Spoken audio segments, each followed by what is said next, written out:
So this channel also go!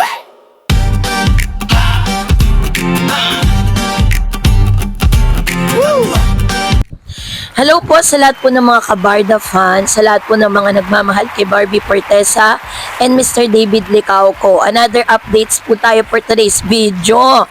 Dahil nagkakagulo po ngayon ng ilan sa mga Barda fans dahil po sa isang video na nagsa-circulate ngayon sa social media. Meron po kasing video na parang nakitang binigyan netong si Mr. David Licauco, si Jillian Ward, ng flower. Ngayon, kini-question ngayon niya ng mga Barda fans na bakit daw si David hindi raw nagbigay ng flower kay Miss Barbie Fortesa during the time ng kanyang promotion para sa kanyang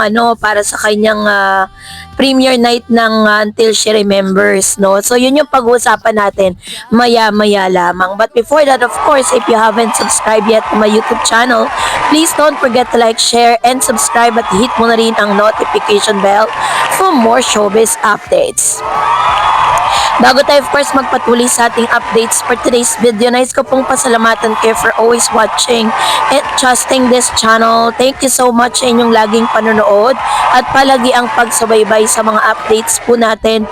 Maraming salamat po.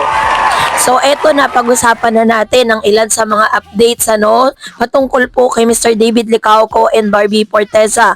Nakatanggap po tayo ng ilang mga komento, tanong sa Facebook. Doon po mismo sa akin pong Facebook page kung saan sila po ay nag-PPM na bakit daw ganun si David. Binigyan ng flowers si Miss Jillian Ward. Ayun yung video na nakikita po ninyo ngayon sa screen.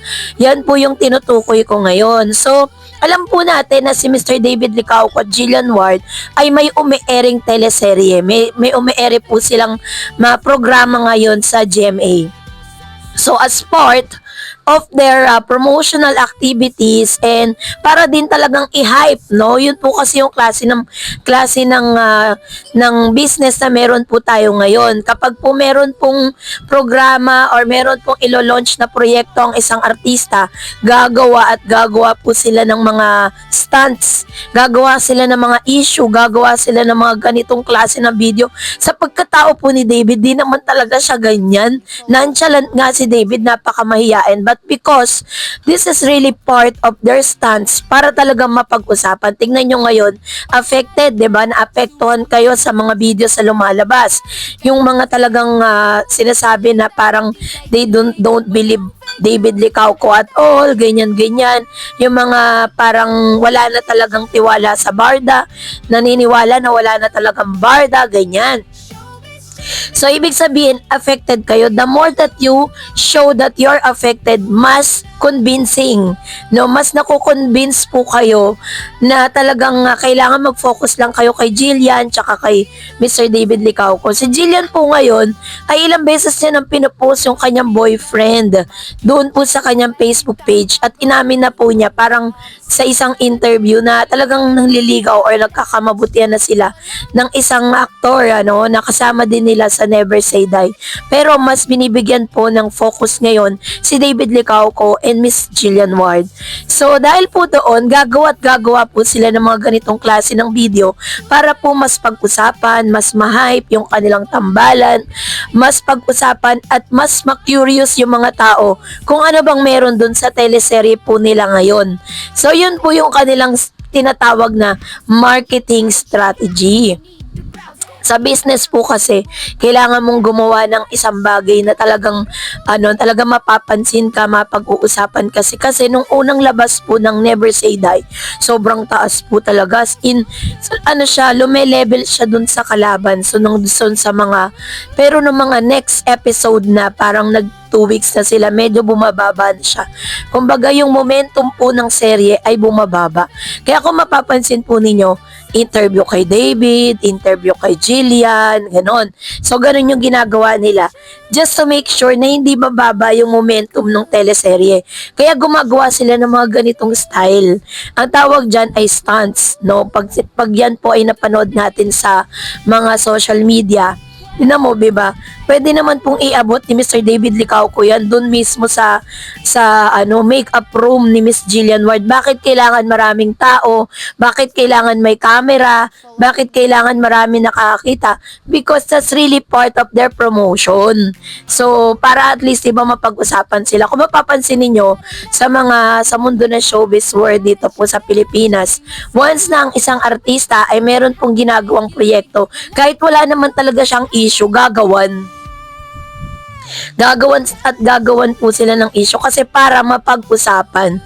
Ganon din po yung ginagawa ngayon kay Mr. David Licauco. Tas ngayon meron pang palabas si Barbie Fortesa na Until She Remembers. So part din po yun na parang ang sympathy ng tao ngayon malilipat kay Miss Barbie Fortesa. No? Parang ganon siya. So kailangan po kung kayo po talaga ay mga talagang kayo yung very nag-observe kayo, you're a keen observer sa mga nagaganap ngayon, you will understand the situation.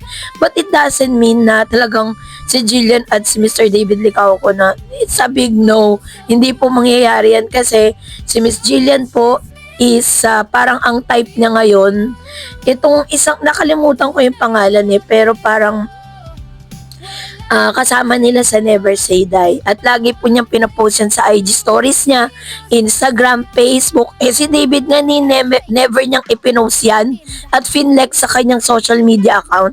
Kasi nga, parang magkuya lang sila ni David. Kaya wag niyo pong isipin na parang, part ng kanilang publicity stunts yan.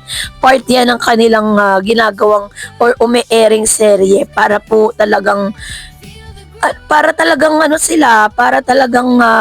kumbaga nasa linya po sila mapag-usapan, tapos po gagawa ng issue, tapos yun yung kanilang strategy. Kaya wag na tayo magtaka doon, no? So, wag na rin kayo magtaka kung si Miss Barbie Fortesa ginagawan din ng issue dahil po meron siyang movie ngayon, no, na mapapanood po ninyo sa sinihan. So, pwede lang po natin gawin i-supportahan natin yung kanilang mga solo era project. Si Mr. David Licauco meron siyang teleserye. Ito naman si Miss Barbie Fortesa meron siyang movie na pwede nyong mapanood, available na siya.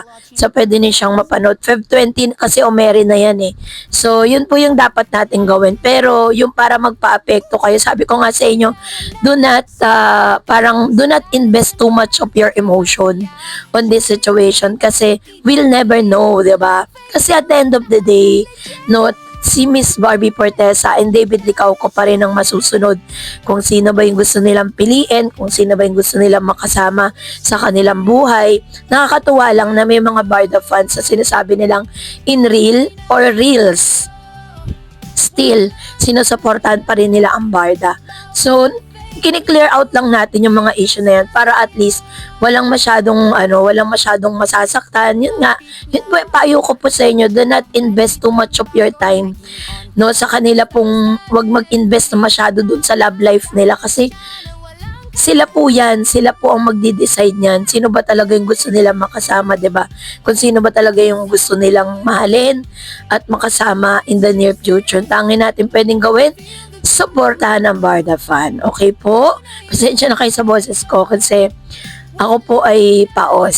So, yun lang po. Sana po naunawaan po ninyo. And that's it for today. For more videos and updates, please don't forget to like and subscribe. And please don't forget to follow my Facebook page, Dar Eds TV and Dar Eds channel. God bless everyone.